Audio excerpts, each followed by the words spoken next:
it's just like the ether told him the source of that transponder beep. And this is where you see how merciless and ruthless he is. Mm-hmm. He goes to the front desk. Um, he asks to see the log, see who's checked in.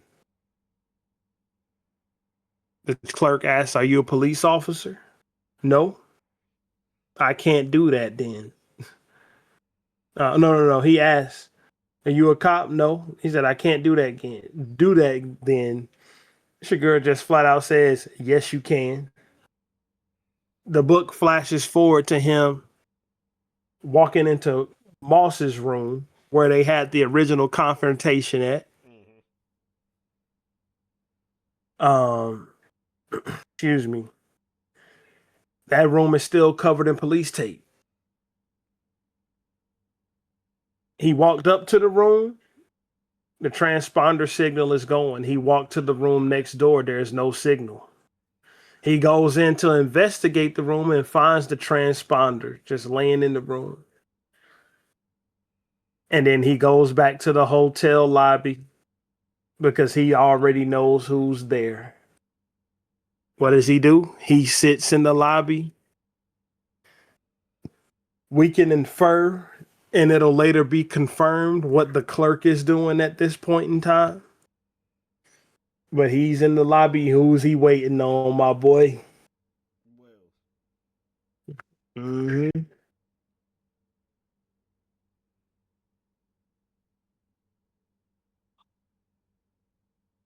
Wells walks in the lobby. He doesn't notice him. He's off in the corner. What happens? He gets the drop on Wells. Leads Wells back to his room at shotgun point. Mm-hmm. We flash forward into Wells's room. Chigurh is sitting there across from him. Wells is sitting on the bed. Chigurh is sitting on a chair. And we recognize that some of the stuff that he told Llewellyn Moss, when he was in Llewellyn Moss's hotel room, might have been a bit of projection, because what does Wells start doing at the point in time where he is at the mercy of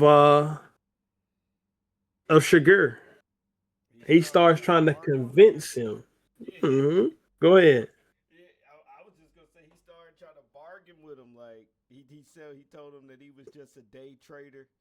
You know, just trying to say anything at that point. But Chigurh wasn't going Mm-hmm. for it.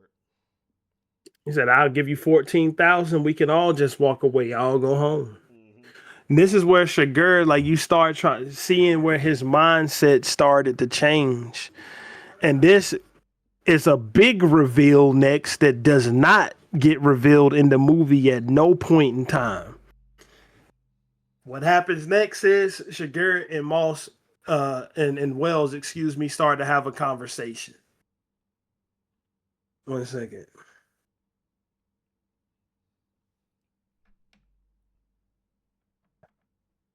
Sorry about that.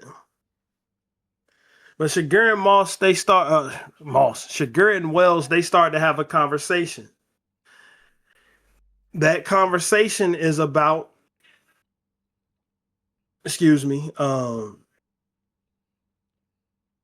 that conversation is about how Chigurh's mindset began to change. It has changed over the course of time in the past few weeks. Mm-hmm. He says getting injured cemented the change, but he's really started to change before that. You know, getting injured meaning him getting his leg almost blew off by Moss. Mm-hmm. But he starts going through and telling the story of how he ended up in police custody at the beginning, which led to him killing the deputy. Mm-hmm. And this is not in the movie that I recall. Do you recall it being in the movie? I don't. Okay, so Chigurh, he doesn't immediately tell, again, like I said, he doesn't immediately kill Wells. He tells him the story where he was in the diner, he had his food, and somebody slighted him. You know? And unlike what he would usually do, something just possessed him to let that slight pass.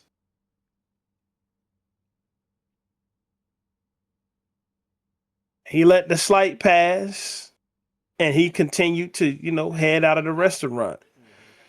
And then the guy slighted him again. He slighted him a second time. The second time, it wasn't no passing happening. He invited him outside. Come out here and fight me. But we know Chigurh don't fight. You know what I'm saying? He gestured him out, killed him on the spot. But the way in which he killed him, nobody could even tell he was dead. People spent an hour trying to wake him up. And Chigurh thought he was so high and mighty that he could just will himself out of the situation. So he went driving up the highway, and he pulled over voluntarily for the police. He didn't try to escape or anything because he thought by sheer force of will that everything that he just did could get erased from history. That's literally his dang on words. It's what he said. Foolish as it may be. That's what he said. He realized that couldn't happen. You know what I'm saying? Like, he realized that he couldn't will himself out of the situation.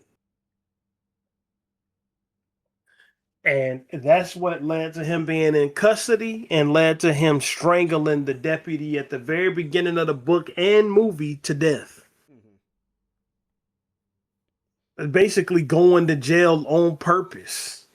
like that shows you that his mind state, and Carson Wells points it out to him just how crazy he is. And then what Wells tries to do next, he tries to bargain some more. He bargains this time with the location of the money, but Chigurh doesn't believe it. Says if you knew where that money was, you'd already have it. He tells him that I was waiting to make sure, you know what I mean, that nobody was around when I was going to go back and retrieve it. Chigurh says that I don't need to know where it is because I know something better. And this is some real shit he said. Now, this is some gangster shit he said next. Do you have the line that he said next? What? Where you said he knows where the satchel is going to be, and he said it will be brought to me and placed at my feet.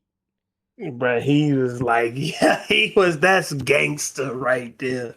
So I don't need to know where it's at because I know something better. I know where it will be. It will be brought to me and placed at my feet.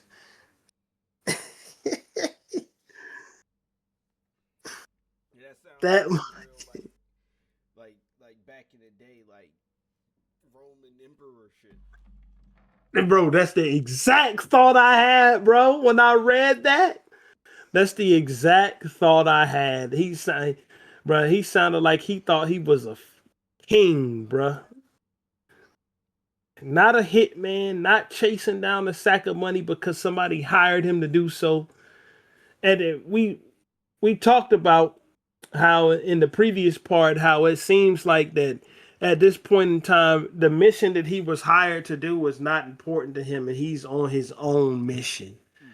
And this is the type of talk that kind of cements that. He said it, I don't care where it's at, because I know where it'll be. It'll be brought to me and placed at my feet. Now, whether it will or not, that remains to be seen. But that's the way he's thinking. And you also got to think at this point, he's probably thinking like this because he's done took too many, I don't want to call them like L's, because they're not really L's, but he's accruing a lot more pain than what he's probably used to at this point. So he's probably a little more upset than anything. But at the same time, too, in conjunction with that, he hasn't he's thinking that he's took out every single person he's come across. Mm-hmm.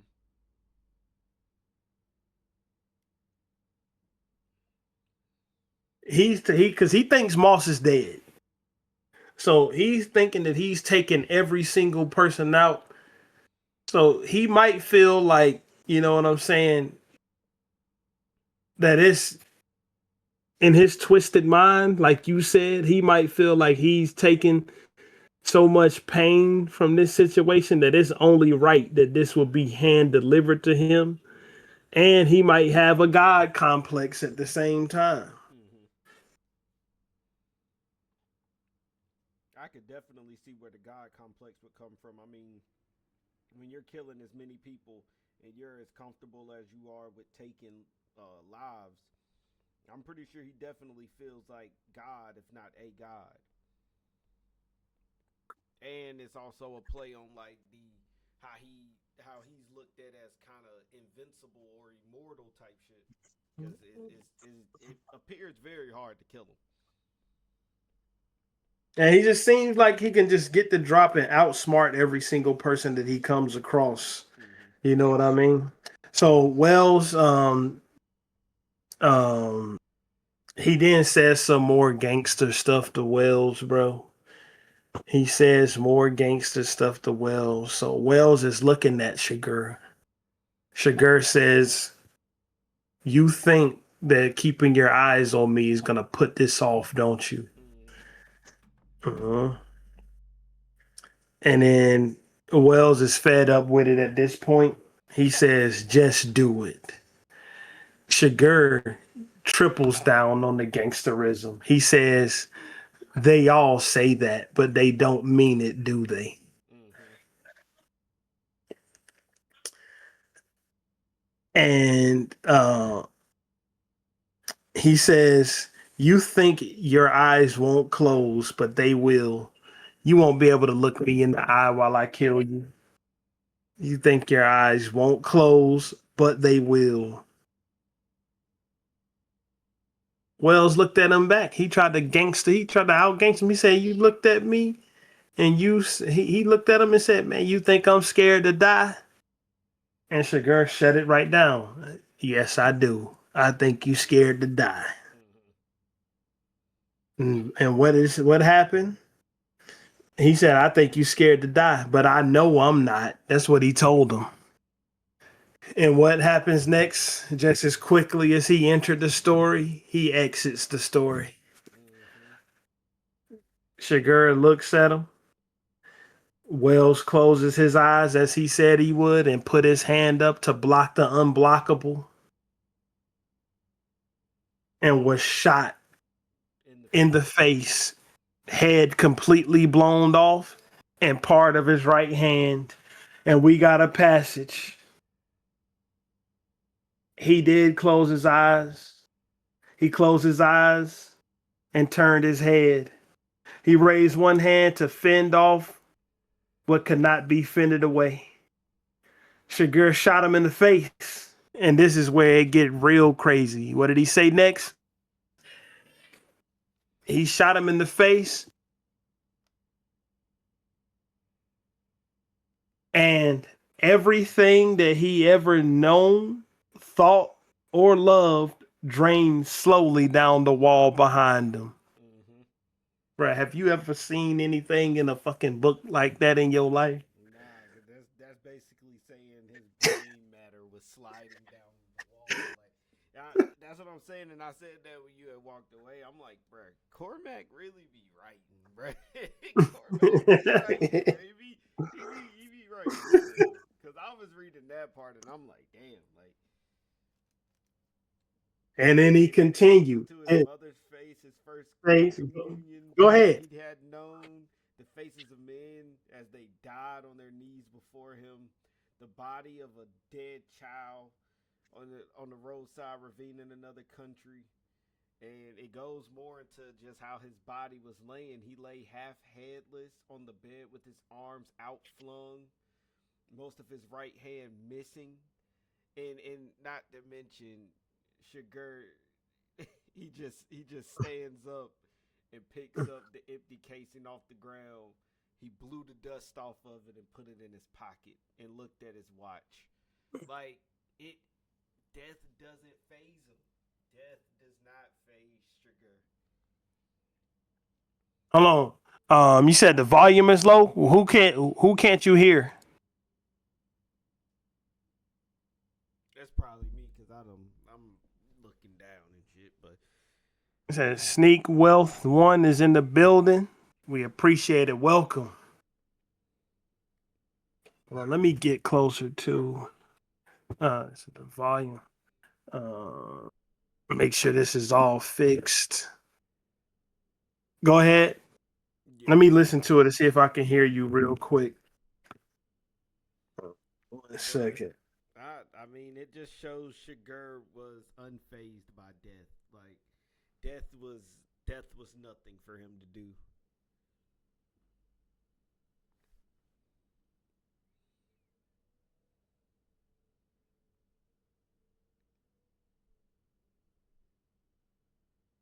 Oh yeah, Kamar, it's you, bro. I think something in Streamlabs might be messed up. Pause the recording and then start it back once we fix it.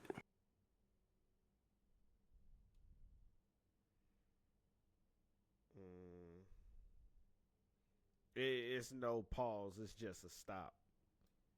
Oh yeah, that's the same thing. It'll pick back up where it left off. What? Like you still can't hear me now? I can hear you because I got you in my ear on Discord, but in the stream, yeah,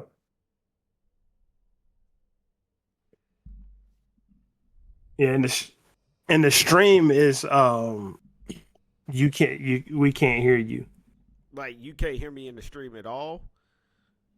That's Like I insane. can hear you, but it sound like the microphone ain't this for OBS. Your microphone ain't the source. That's what it sound like.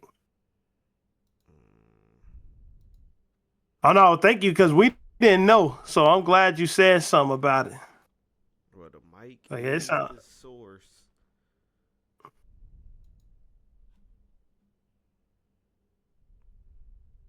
Or the volume, or like the volume for your mic in OBS is way down or something. But It's in all the way Discord, up. you sound clear.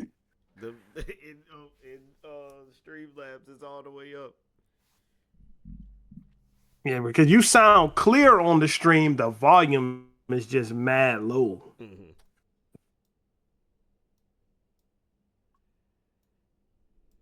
And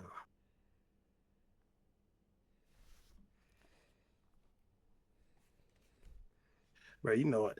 Something go wrong with Streamlabs every time, bro. Yeah, because I mean, at least in Streamlabs, I can't really see like any flaws with that because it's giving me pretty good vocal feed in here too. Is it what the levels look like? They green. It's not even clipping or anything. Is it just getting looks close normal. to the red at all? No. It might need to get a little bit closer to the red. Like, what do you have it hooked into? Do you have it hooked into that Scarlet thing? Yeah. See if you can adjust the volume on that. Yeah, I turned Because that up. you getting a little bit better. I Is can it hear better? you a little bit more. I'm listening back right now. Because now it's touching. It's touching the red. All right, I'm gonna listen. I'm gonna listen now.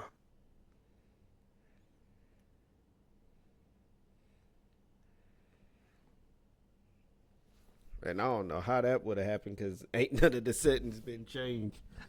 Everything is the same. Oh, you back? You back? You good now? Yeah. You good now? All right, you can hit the you can start the recording back. All It'll right. just split it into 2 different videos, but I'll just put them together and make them into one.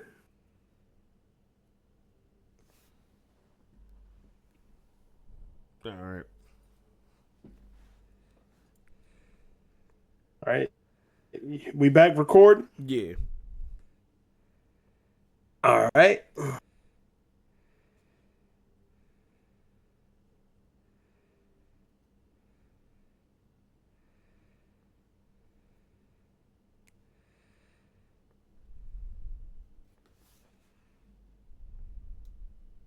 All right, we go ahead on and pick up where we left off. Okay, so where did we leave off? We left off describing what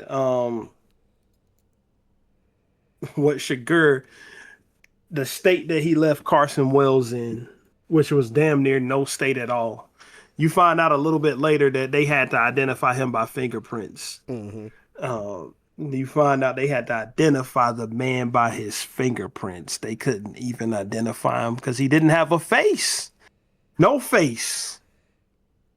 You know what I'm saying? No face, no case. But anyway,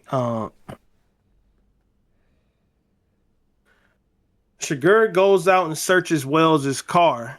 He doesn't find anything, but he hears Wells' phone ring. He answers it. And when he answers the phone, that's where it cuts off.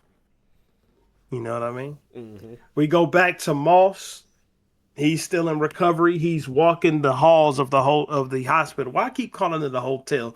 Because half of this story takes place in hotels. That's why. It does. But he's walking the hospital with a Mexican nurse, just trying to get his steps, his strides back, trying to help him be able to walk and all of that.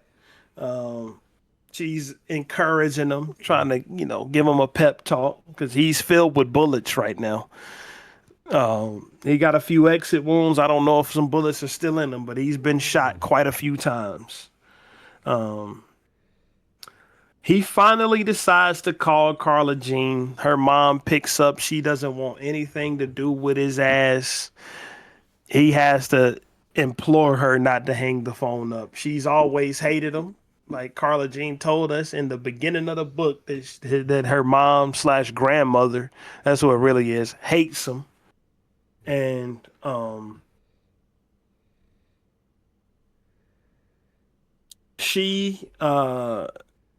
Carla Jean finally comes to the phone. Like she can tell that he's hurt up somewhere just from speaking to him, and plus she's already spoken to Belle at this point. Mm-hmm. Belle had told her that Moss is out there playing with death. He's out there risking his life, and he cut straight to the chase. She needs to get out of Odessa immediately. He tells her to leave. She can go anywhere, but she just doesn't need to stay in that house. And she needs to take her mom with her. Well, at first he says leave her there. He's like, I don't think anybody gives a damn to hurt her. But she refuses to do that, of course. And he said, "We'll take her." I mean, she has cancer. Well, it doesn't. I don't think. Well, yes, she does. She does say she has cancer. Mm-hmm. She has cancer. So she can't be staying in no hotels and motels. Well, you better go stay in them. And I'm telling you right now, she finally listens. You know what I'm saying? Like, so you see how sometimes that you trying to tell somebody something for their own good, even though this fuck up Llewellyn Moss is the reason why she has to do any of this. But she's trying to tell him something, and what happens is she's just fussing about it. You know what I mean? Mm-hmm. But excuse me, she finally leaves. They are heading to El Paso. Her mom is not feeling it. She's cussing her out over Llewellyn the whole ride, saying, you know what I mean? I told you 3 years ago that this was coming. I told you, and I won't even take credit because he's always been a piece of shit, and anybody could have told you that this was coming. So I don't deserve any credit for telling you what was obvious. That's basically what she said to Carla Jean. And then we have this is some of that simultaneous writing where we're experiencing events that are taking place at the same time as the events that we just went over. Remember, at the end of the last part, we just talked about how Chigurh answered Carson Wells' phone. Mm-hmm.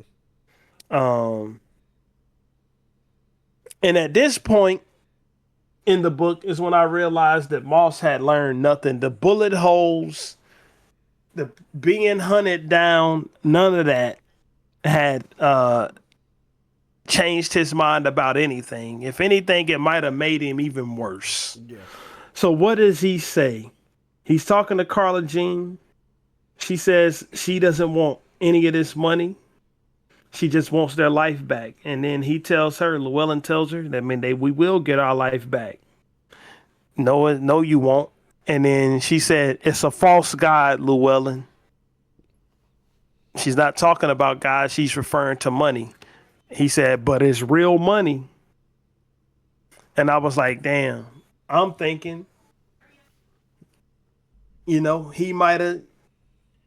Of course, I've seen the movie, but I'm reading this book from the standpoint of the book. You know what I'm saying? Mm-hmm. So I'm thinking, like, okay, this might be. I'm thinking when he threw the money in the creek, it might have been a turning point, but he didn't throw it in the creek. He threw it where he knew it would land, where he could come back and get it later. That's what he did. He said it's real money.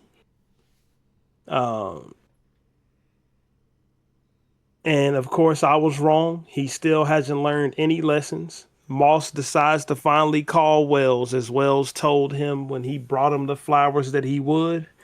But Wells isn't the one who answers. Mm-hmm. What's the next thing that we heard? That we read, but damn near it was so descriptive. I thought I was the one hearing it. He said, "You need to come see me." Mm-hmm. Who told him that? That's what Chigurh said. You need to come see me. And then, yeah, because he was like, I think I got the wrong number. And he was like, you know who this is. And then he says something crazy, showing that he still doesn't know what type of person he's dealing with. What type of deal did you cut with Wells? What the hell would make you think that he was cutting deals with people? Mm-hmm. Bro, he's not cutting deals with anybody. You know what I'm saying? Like, and he said it. What type of deals did you cut with Wells? Chigurh tells me, I didn't cut a deal with anybody. Wells is out of the picture. Just matter of factly. He just told him he's straight up out of the picture. Mm-hmm. And that means only one thing when you're talking to Chigurh. Moss knows that. He knows that he means that he blew Wells' head smooth off when he said he's out of the picture. And it doesn't mean anything but that. And then he said something. I know Llewellyn Bones was feeling a chill when he said this next part. Do you know where I'm going? He didn't say nothing back. He didn't answer.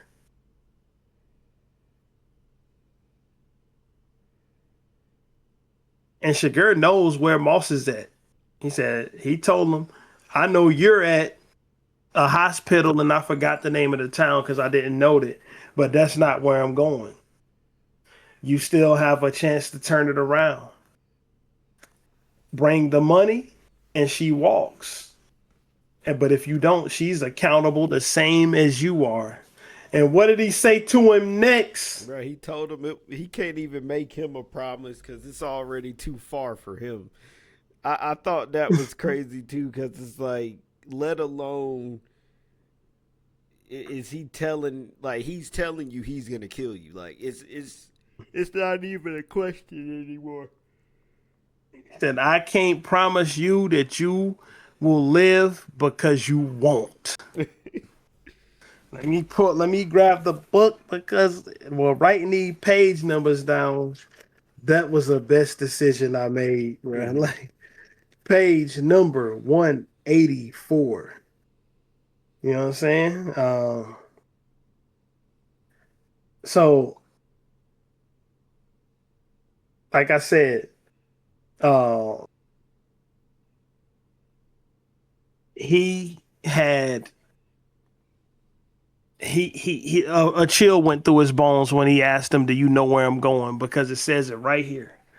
Moss shifted his weight and sweat stood on his forehead. He didn't answer. Mm-hmm. Tell me something. I'm waiting. I could be waiting for you when you get there for all you know, Moss said. I could charter a plane. You thought about that? That would be okay, but you won't. How do you know I won't? Because you wouldn't have told me. Anyways, I have to go. You know they won't be there. He said, what? It doesn't matter where they will be. Um, anyway, it said it doesn't make a difference where they are. So what are you going up there for? You know how this is going to turn out, don't you? No, do you? Yes, I do. And I think you do too. You just haven't accepted it yet. So this is what I'll do. You bring me the money and I'll let her walk. Otherwise, she's accountable. The same as you. I don't know if you care about that, but that's the best deal you're going to get. I won't tell you that you can save yourself because you can't. Bruh, usually, bro, like the villains is rarely my favorite characters and stuff, bro. But in this, the villain is my favorite character, bro. Mm-hmm. He's my favorite character, bro, because it's flat out.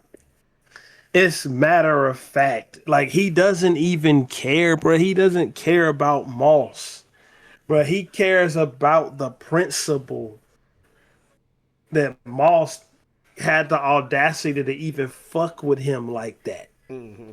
That's that's what he's mad about, bro. Like he doesn't care about the money because he gets the money. He might keep it, might spend it. He damn sure ain't taking it back to the people that hired him to come get it. Right. He's not doing that. You know what I'm saying? Like, so at this point, we really just Moss called Carla Jean and warned her. And of course, he has no reason to believe Chigurh would be a man of his word. But we've seen Chigurh will be a man of his word. When that clerk won that coin toss, he did not kill him. Mm-hmm. He'll be a man of his word. Better yet, he'll be a man of his principle.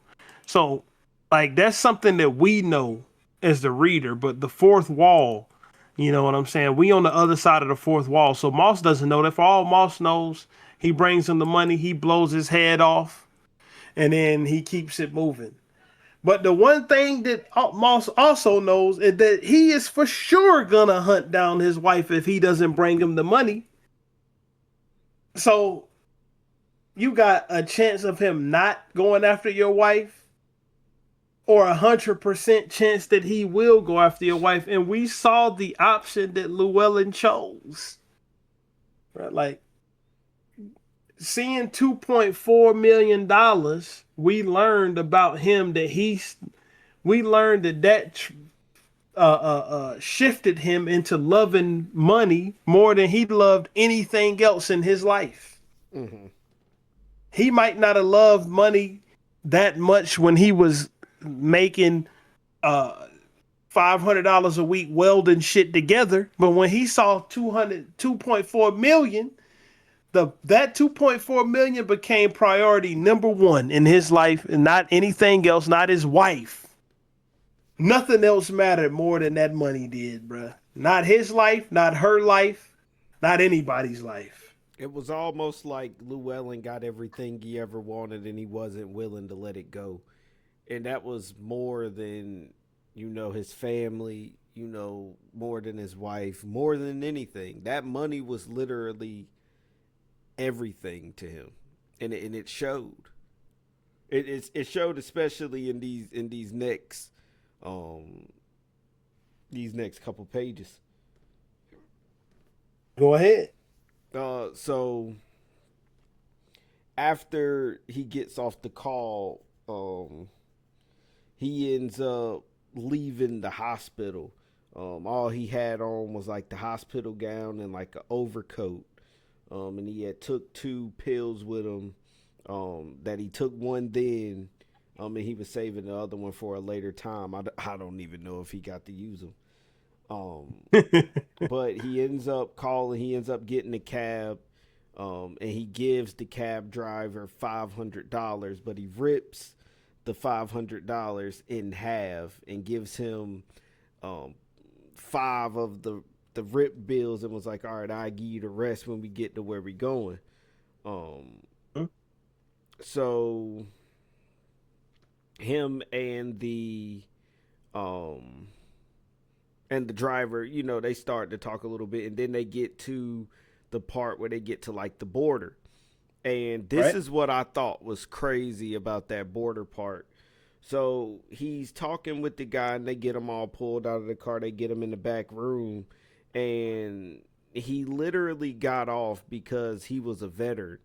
And he wouldn't answer any of the other questions, by the way. Like, he wouldn't really give them a straightforward answer. But when it got to the questions about him being in the service, or what branch he was in, he goes, "What branch of service?" United States Army. "Were you in Nam?" "Yes, sir." "Two tours." "What outfit?" "12th Infantry." And it kind of goes over. And then it goes into the guy saying, "Get him some help." Um, like it really goes to show, like, if you know somebody, it'll, well, and it's not even if you know somebody, if you are relatable to somebody, you can kind of get through certain things. And I just found it weird how they saw his appearance and still kind of let him through, just off the fact that he fought in Nam. um Mhm. but Just off of the fact that he fought in Nam. He's there half naked, bullet holes in him, still bruh, bleeding. bloody, right. And then he's like, "Did you have a fight with your wife?" And he's like, "Somewhat of one." And then the guy's like, "You need to tell her you're sorry." And he's like, "Yes, I will." And then he goes on, "Even if you think it was her fault." And then, Llewellyn's like, "Yes, sir." And then he's like, "Get your ass out of here." Um, and then, uh,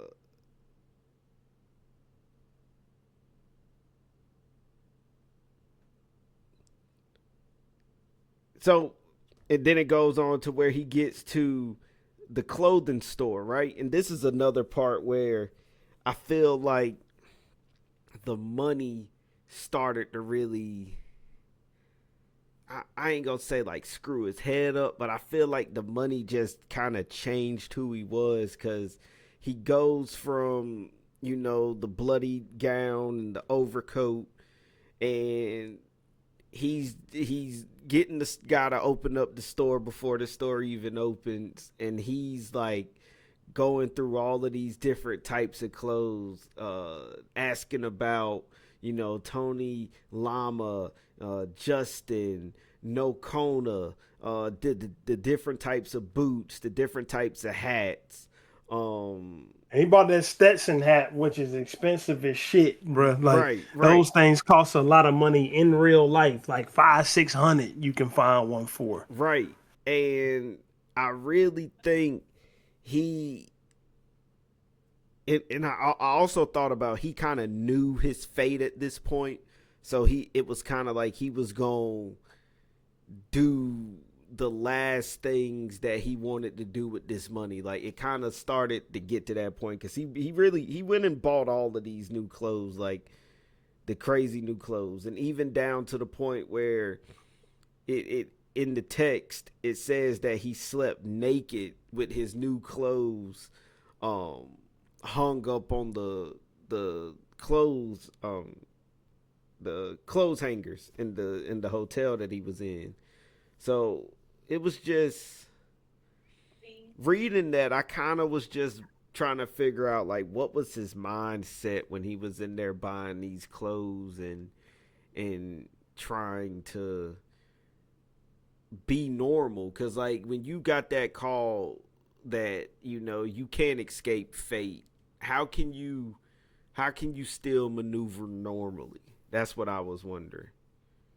Not only that you can't escape fate, that you gonna drag your wife down in it with you. Mm-hmm. And I don't think he was trying to maneuver normally anymore. I think that his only care in the world at that point was the money. Yeah. I think that's what it was. Because he damn sure went and got it back. You know what I'm saying? Like he went and got the case back, you know. Yeah. He And did. then He we had the get cab driver sit. He had the cab driver sit in the joint. He went out there, mm, um, and had his flash covering his flashlight, making sure it wasn't too noticeable. And then he walked back in the dark to back to the joint. mm, Um, but it really just goes to show you how that money just it screwed his mind up. It didn't kind of screw his mind up. Like it just changed his character completely. and then you have Bell arriving at the Eagle Pass Hotel. Mm-hmm. It's been not. It's been just completely shut down. The staff all quit. Of course, we find out that that other clerk, the new clerk, was killed by Chigurh after he refused to show him the log. Mm-hmm. He might have been killed by him after he did show him the log. Um, Bell even blames himself at one point because he was like, damn, he just didn't think Chigurh would come back. Like he thought that, because at that point, Chigurh had been floating through places, and once he was done there, he was gone. Mm-hmm. But this is the first time that we seen him circle back. Um, the clerk hadn't pulled but 2 shifts at the hotel before he was killed. Mm-hmm. Um, they find Wells, of course, in the state that he's in, and like we said a few minutes ago, he only could be identified by his fingertips. Mm-hmm. And then we cut through. We cut to Chigurh doing what he does best. He stealths his way into an office building. Still bullet wounds in his leg. Doesn't matter though. What did he do? Because number one, he wouldn't have been able to get up to the top floor on the elevator anyway. Because if you remember back to when Wells was there, the elevator, and this is how Cormac plants these things to let you know why the hell is Chigurh, other than sneaking, other than the fact that he's trying to sneak his way into the building without being noticed, why is he injured, forcing himself to walk up 17 flights of steps? Is because the elevator has a passcode, Mm-hmm. and the passcode is randomly generated every time. Mm-hmm. So when the elevator to get up to that floor, the person that's up there has to generate the passcode. The a phone call comes with the passcode contained in the phone call, and then you have to give it to the person. So you basically can't get up there on the elevator without being invited up. So he walked up 17 flights of steps, and the guy who he was after was prepared for him to come. He was there holding a pistol, but it just didn't matter that he knew. It did. You know what I'm saying? So he was there holding a pistol, but he was so scared he didn't even notice Chigurh's shadow on the wall. He didn't notice it. Right? He didn't notice Chigurh's shadow on the wall. That's crazy, right? Because Mm-hmm. Chigurh is standing right on the other side of the door from him, but he didn't notice that his shadow was on the wall. So, of course, Chigurh had already, you know, the guy standing in the doorway, somewhat in the doorway. Chigurh had already made up his mind of what he was going to do. And at this point, with him, I think his mindset is, I'm going to do this. And if I fail, I fail. He flashed from the other side of the door. Boom, right in the neck. Bird shot. Walked over to him. He's gurgling and twitching. On the floor, dying. He looked at him. He could see him holding his neck for no apparent reason, fruitlessly, because it's not going to help anything. Mm-hmm. But what does he look at him and say? What does he look at him and say? He looked at that guy and said, do you know why I used the type of bullet I used on you? Mm-hmm. So it wouldn't break the glass behind you. I don't want to rain down glass upon people that's walking through the streets. what kind of twisted sense of morality does this guy That's what I'm have? saying. Like, let me not injure. I've been killing people this whole book. Let me not injure, some random people with some glass. Like, I don't know.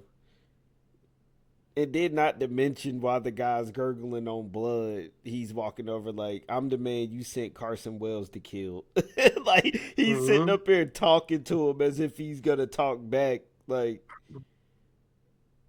I don't know. It really shows like you cannot outrun death. Like, he's the real personification of death. Like, if you try to any attempt to get at him, he's gonna flip that back around and it's gonna be 10 times, 100 times. So it's a small scene with Carla Jean riding in the cab with her grandmother slash mother, heading to El Paso. Again, her mother is saying the same thing that she said to Carla Jean earlier. She's saying it to the cab driver.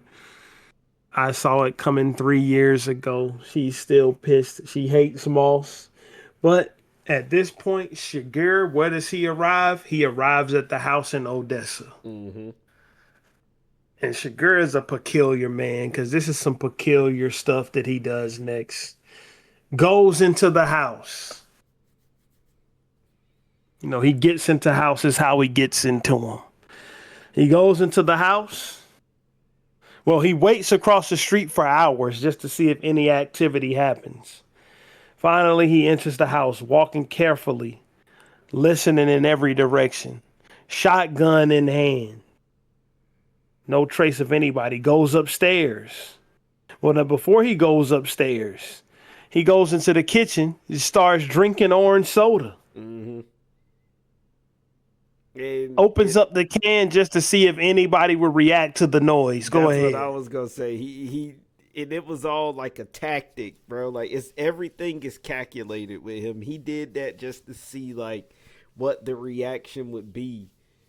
He didn't even finish the soda, bro. He sits it down, listening for anything that might follow the metallic click of the can. Um, like, it's just crazy. And then, not to mention, um he's going through looking at, what bottles of medicine the grandmother was taking. He's looking at old pictures of her. He even gets to the point where he puts two of the pictures of her in his shirt pocket. um Mhm.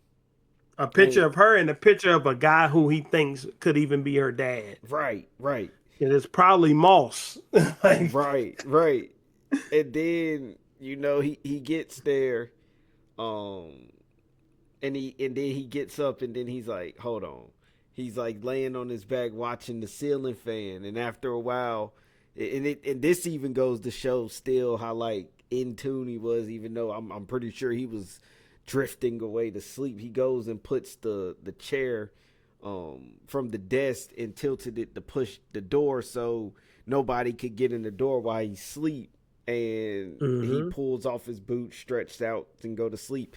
As you said, he sleeps a lot, and it's crazy the places that he does sleep. It's kind of like he gets his sleep wherever he can. And I mean, it is also like safe areas, because I'm pretty sure he thinks nobody else is coming to the house. And then, he wakes up, he goes to take a shower. He takes a shower with the curtain pulled back, which I thought was like, he's not giving any chance for anybody to kind of like sneak up on him. Um, and he gets himself together, gets dressed, and then he eats a bowl of cereal. In the folks' house eating up the food, Right. right? Mm-hmm. And then he proceeds to, eat the cereal, and then he starts to look around some more, and then he starts to go through the mail. And he goes through the phone bill. He starts to take the mail, like he starts to go through the mail, and then he takes some things.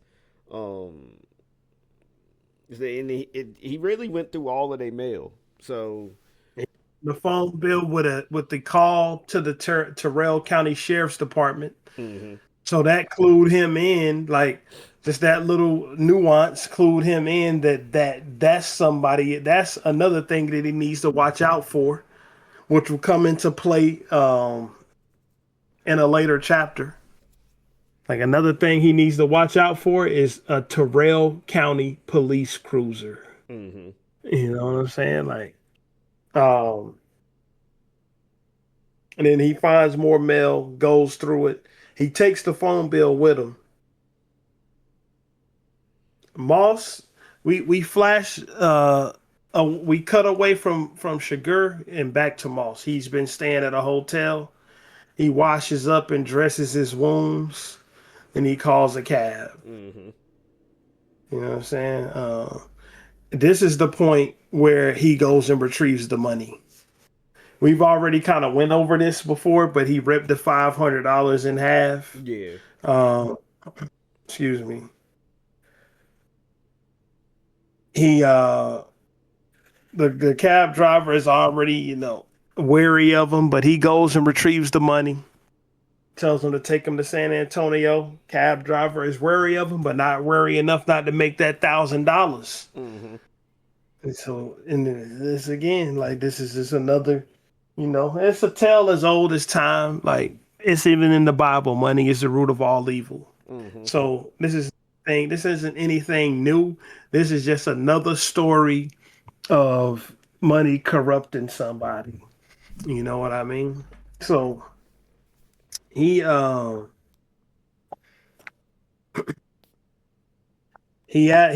him that he'll give him $1,000 if he takes him to San Antonio.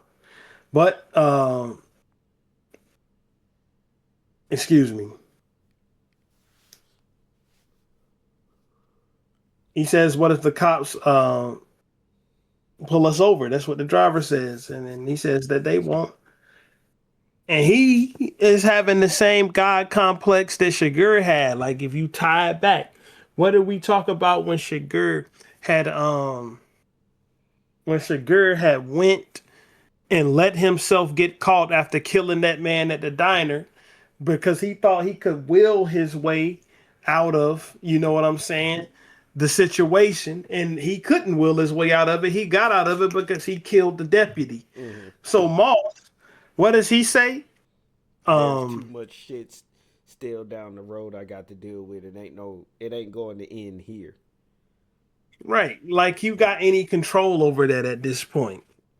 Right. And I he thought tells that was him crazy too, though. Like it's kind of like he's getting too, and well, it'll still work. He's getting too big for his britches. Like it's almost like, yeah, you cheated death a few times, but you are not equipped or invincible, dude.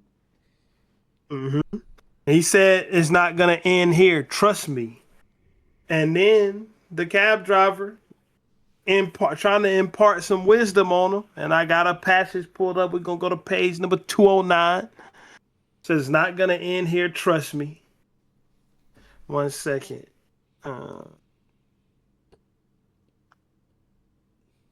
Cab driver says, "I hate hearing those words. I always did. Have you ever said them? Yeah, I've said them. And that's how come I know what they're worth, which ain't shit. Mm-hmm. Trust me don't mean nothing in this situation. Trusting you won't get anybody anywhere at this point in time, Moss." But anyway, Moss is still, he's equipping himself for what he thinks might come. He goes, purchases a Tech 9. Yep. Purchases it from a second hand because he has no ID or anything, so he can't just walk into a shop and get it.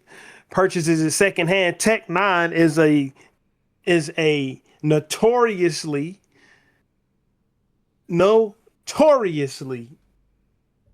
unreliable gun. Like they will flat out, if you don't know how to shoot it correctly, it flat out won't even shoot. Mm-hmm.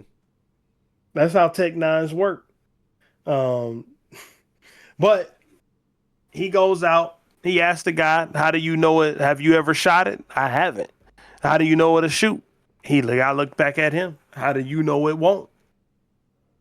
He didn't have what could he say to it? He was already doing some under the table stuff anyway. So he goes out, test shoots it into a pillow behind the hotel. It works. And he's right now paving his way to the end of his life. Yeah. That's what he's doing. He goes and buys a new truck, hits the highway, 1978 Ford truck. Sees a hitchhiker, a young girl. He needed a driver. He picked her up. He is still injured. He warns her to follow all traffic laws or they gonna both be in deep shit. After a while, she asks him, is he running from the law? Um, so what if I am? He said, like, what about it? He can tell that she, you know what I mean, she wants to be involved in whatever he's involved in, and he played on that. You know what I mean? He played on that. He can tell. Um, she said after that, after he said, so what if I am? She said, then I need to get out of here. He said, you don't want to get out of here. You just want to know where you stand. Basically, you want the excitement. You just don't want the consequences to come with them. Mm-hmm. So we cut away to a brief moment with Bill. He's standing in the pasture, reflecting on how bad it's gotten, how over his head he is. He doesn't know a damn thing because he's reflecting, of course, on that clerk getting killed at Eagle Pass. Carla Jean had already called and left the number to contact her with his wife. Um, he calls her, makes him promise that no harm will come to Llewellyn, but Llewellyn is inviting the harm into his life. Nobody can control what's going on with him but him. And this is when a new player enters the game. Two men sitting in a trailer somewhere. All I hear is, do you got him? I got him. Mm-hmm. And then a Barracuda drives off. Don't know who this is. All right. After that, chapter 8 opens up.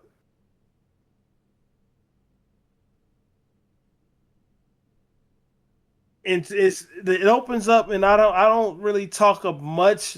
I haven't mentioned much of these opening monologues or opening flashbacks, but this one kind of stood out. Like, and Bell started reflecting on his career, reflecting on how he's lasted so long, and he came to the conclusion that he's lasted so long as a sheriff without getting killed because the criminals flat out just don't respect him or see him as a threat. Yeah. You know. All right. So what happens next? Moss and the girl pulls up in the restaurant and she starts asking questions about what he's into. Who are you? Better yet, what are you? You know. Up until 3 weeks ago, I was a law-abiding citizen, but things happen and you take them as they come, is what he basically said. He tells her he doesn't want her getting excited, don't want her catching no type of feelings towards him. Mm-hmm. What makes you think I would?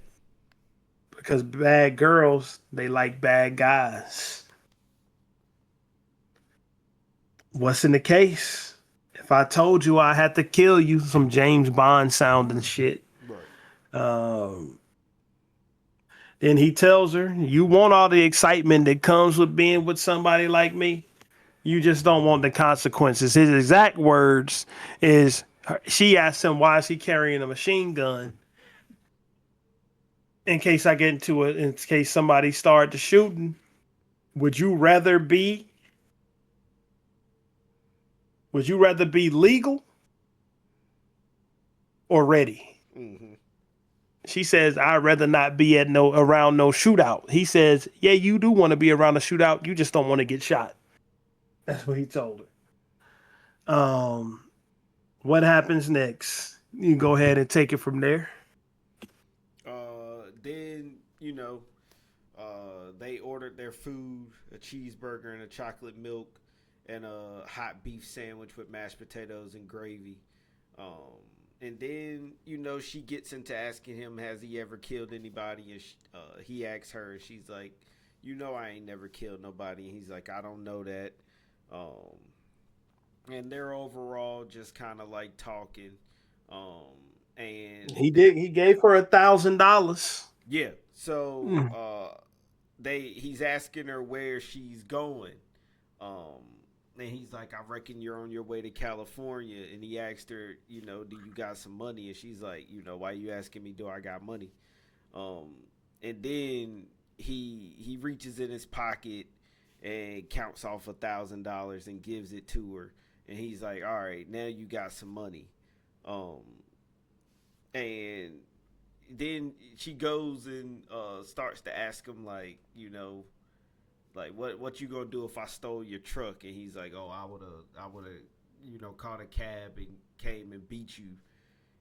Like he just saying stuff crazy, and I'm figuring out Llewellyn kind of likes to say things, like he just says crazy things sometimes. Um, but yeah, so then he starts talking about that, and then they ended up leaving the diner. Because really, most of that scene was just literally them talking. And I feel like this was them, kind of becoming a little bit more comfortable. Because in the car on the initial ride to the diner, he tried to sleep, but he really couldn't.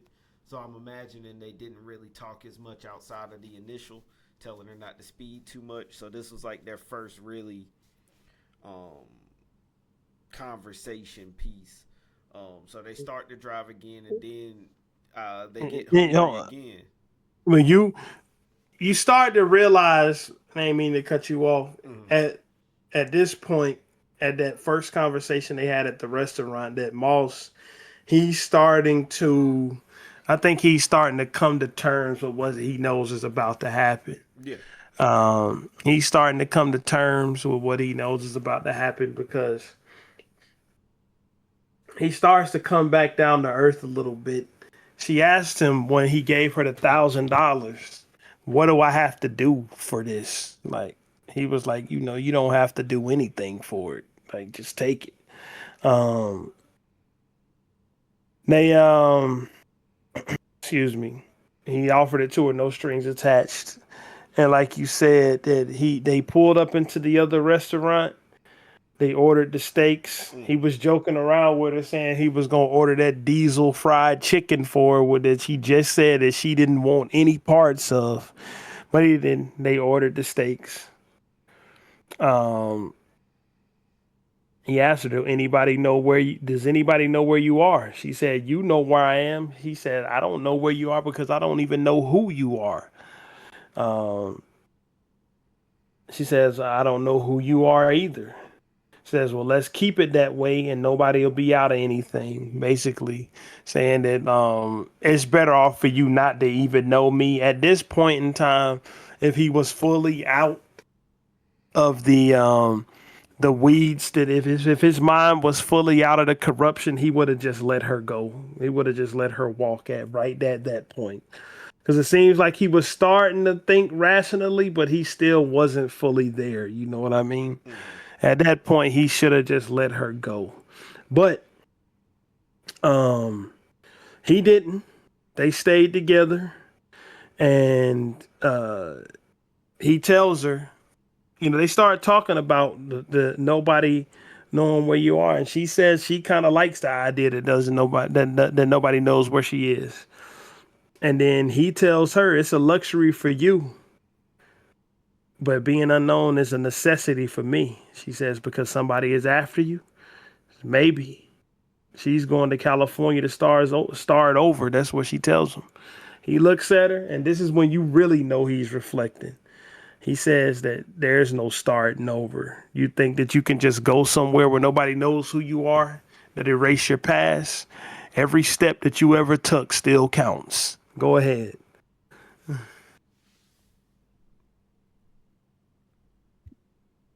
Yeah. So,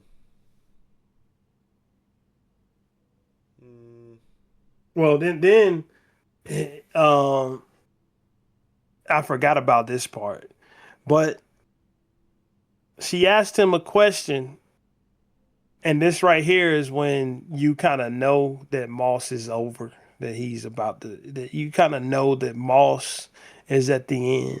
Mm-hmm. She asked him a question.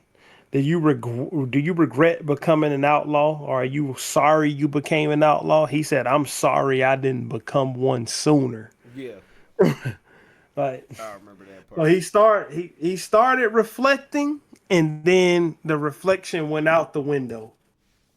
You know what I mean? Like, he reflected for a minute, then he remembered. But I got $2 million in that case over there. Fuck all that. That was that was exactly the thought process that went through his head. Um, Go ahead. What happens when they pull up at the hotel? So he ends up giving, he giving her key or whatever. Um, and she goes in her room and she goes to sleep, and then he ends up But hold on. moving What out happened later. before that? What happened before that though? What happened before she went to sleep? He She gave him the key. He gave her the key, and she looked at him crazy. She was like, and he told her, go ahead and take it. She asked him, are you queer? Yeah. He said I'm queer as a coot. And because she, at this point, everything he said about her is true. She wants to hop right in the bed with him. Um, then he goes out to buy the beers. Mm-hmm. Um, he gets in. He does get in the weeds of on the queer thing. She says, "I wouldn't think you don't look like one." She says, "Well," he says, "What you know about that? You know what a queer looks like?" Mm-hmm. She said, "Well, what I mean is you don't act like one." He said, "You know what one acts like?" He went ahead on and gave her room key. She went to sleep, and then he went to buy the beers, went to the Quick Mart or whatever it's called. And what happened next? He goes, knocks on the door, and they basically sit and share beer outside on the steps. Well, And he said basically she's trying to get him. She's trying to get him to come in the room with her. And he squinted at her and said, "You ever notice how a woman has trouble taking no for an answer?" Um, so he's rejecting her advances, and she asks him, "Did he have drugs or did he use drugs?" Um, and she was saying she had smoked some weed if he had so, but he was like, "Nah, I ain't got no weed. It's just this Drake." and she also um, started talking about how, you know what I'm saying? She was lucky. She was always lucky with meeting people because where would she be if she hadn't met him that morning? Mm-hmm. He says, don't speak like that. I can see what you are walking around, and it damn sure ain't got nothing to do with luck. That's what he told her. Mm-hmm. She was like, why would you say that? What makes you say that? He said, no disrespect. He was basically trying to point her away from the life that she was living. He said, I'm going to take you. When we get to El Paso, I'm putting you on a bus. Don't want you ever out here hitchhiking again. So it's this duality of his morality is coming into play again because he's taking a liking to her, but not in the way that she's taking a liking to him. It's like in a little in a younger sister type of way that he's taking a liking to her. Mm-hmm. Um, Basically trying to he correct her because I'm pretty sure he kind of knows he's living wrong, and he kind of sees somebody teetering off the edge, and he's trying to kind of fix him in terms with, I believe, him kind of accepting his fate, because the way I feel like his emotions are kind of written, he seems kind of sad. Like in what he's saying, I could kind of get the mood is that he's pretty sad. Like he like not really sad, but it's like when you have somebody telling you like I am gonna kill you. Like at some point, I'm gonna kill you. Like it is other people that's trying to kill you, but I'm gonna be the one that's gonna kill you, and you can't run from it. Like, and I and feel not like that's only that, on his mind. and not only that, not only am I gonna kill you, I killed the person who tracked you down with ease Mm-hmm. and tried to warn you about me and told you that he could help you through this situation. He's dead because I blew his head off. Mm-hmm. Like, so like that's all, and I think that he's having mixed emotions because at some points he seems like he might regret what he's done, and at other points he seems like he don't regret nothing. At other points he seems like the only thing he's focused on is getting out of this situation with that money in tow. Mm-hmm. You know what I mean? So like it shows you like it shows you that human beings are complex. He's Llewellyn Moss is written as a complex character. He's not complex on the surface. As a matter of fact, I think that he's a way more complex character than Chigurh is, because Chigurh, even though I think he's the best character in the book, his motivations are pretty much spelled out and they don't change. Mm-hmm. Moss's motivations are seemingly spelled out and they seem not to change. It seems like the only thing he's motivated by is the 2.4 million that he's carrying around. But what happens is that depending on what situation that he's in at any given time, while the money is overarching and he still is prioritizing that, he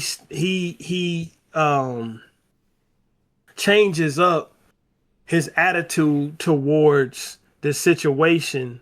Outside of him wanting to keep the money, he changes up how he handles the people he's dealing with. And Chigurh handles everybody the same exact way. That if you become an inconvenience to him, he kills you. Like and Moss just don't have it in him because he didn't kill Chigurh when he had the chance to. He only shot Chigurh when Chigurh shot him first. Right. And that's the type of thing that's going to lead him to his demise in a few minutes. Because I mean, they still sharing the beers, are both having the beers outside. The girl asks him, basically, did she change his mind about sharing the room with her? Even though at this point she knows he's married, he's told her throughout the conversation that they had while sharing the beer, she doesn't care. Mm-hmm. The Barracuda pulls into a car wash next. Blood all over it. He washes it off. But whose blood is this? Because he hadn't come across Moss yet. Right. So this is another murderous person that's hunting him down. And this is just demonstrating that it was never about Chigurh chasing down Moss. It was never about that. It's about what we said at the beginning of part one, that he sealed his fate when he picked up that money because he had the chance to leave it. Mm-hmm. You know what I'm saying? He had a chance to leave that scene without disturbing that scene at the beginning of the book and basically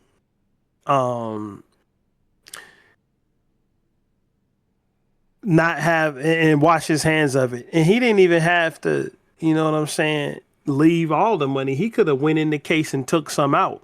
It was always a chance that he might not have took the money that had the tracker in it. Right.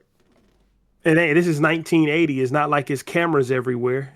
You know what I'm saying? Like he could have got out of there. But like I said, the sheriff at the beginning is like he had a monologue where he felt like it seemed like he felt like he could feel the death creeping across the town, and it's mostly that death is displayed or not displayed for most of the narrative up to this point. That death is personified through Anton Chigurh, but it's not really even all about him. it was coming no matter what angle it came from. If it wasn't Chigurh, it was always going to be somebody else. It was always going to be somebody else. And it was never going to be him getting arrested or getting found by the cops first, because they weren't hunting him as actively as the people who had the drugs and the money were hunting him. Yeah, it's always like the cops were always a couple steps behind. And so we reached the climax of the second part of the episode of the discussion on No Country for Old Men. Bell pulls up to the motel in Van Horn, scene of another shootout. Bodies had already been removed. 3 injured, 2 men and 1 woman. Mm-hmm. The Barracuda is at the scene. Witnesses say that the Mexican man, presumably the driver of the Barracuda, started it. He held the woman hostage. They were in different rooms. You see, and this is where the fate part comes into it at, because imagine this. This is fate. Him just trying to be a good husband and not put himself in a compromising situation with a woman is what got them killed. Mm-hmm. Because if he would have decided to stay in a room with her, he would have been able to get the ups on the killer. Mm-hmm.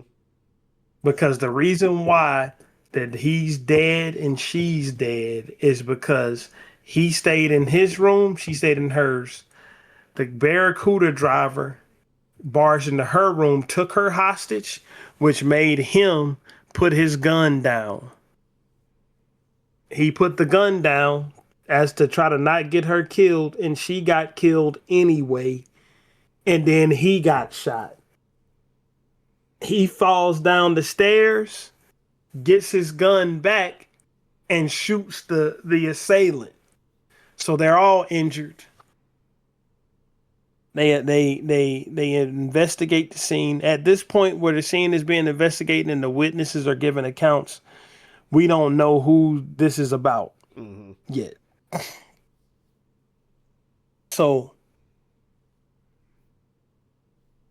Bell and the sheriff of the Van Horn sheriff, they both go to the hospital. The nurse informs them 3 arrived, 2 were DOA, 1 got airlifted. That Mexican boy got airlifted. That's what they said. What was the girl? She was Anglo. She was blonde hair, short, kind of reddish.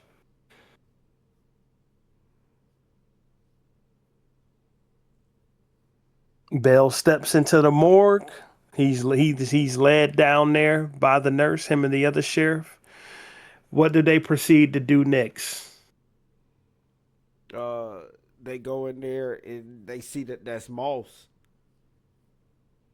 Identifies the body, pulls the sheet back, it's Moss. Pulls the other sheet back, it's the hitchhiker who we never learned the name of. Mm-hmm.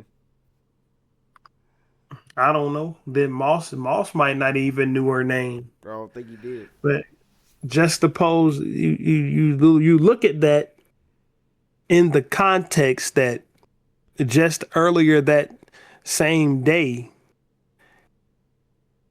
she was telling him about how lucky she was to have met him. Mm-hmm. Where would I be if I didn't meet you this morning? Probably still alive.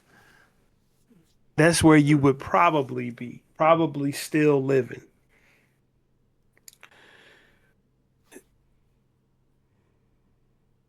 Sheriff Bell then prepares himself to call Carla Jean, but no, I owe her more respect than that. He prepares himself to drive to El Paso. Looks at his watch, says, okay, I'll be there by this time. But something told him to turn around and go back. He learned from his previous mistake. Chigurh doubled back at the Eagle Pass Hotel, did he not? Mm-hmm. So this time, Bell doubled back, and Chigurh was there. He had went into the room, inspected the grates, and got the case out. You know, he learned, he remembered that that's where Moss had headed at in the beginning, at the first hotel that he found, headed in the grates. He used his stun gun, aka the air tank, to get into the room. This is where it differs from the book. In the movie, um, at this point when Bell goes back over there, Chigurh is still in the room. In the book, he's in the parking lot in his car. So he's in the car, and what came into play? The fact that he noticed that Terrell County uh, phone call on the phone bill, because he notices the Terrell County police cruiser pull up in the parking lot. Mm-hmm. He didn't get out.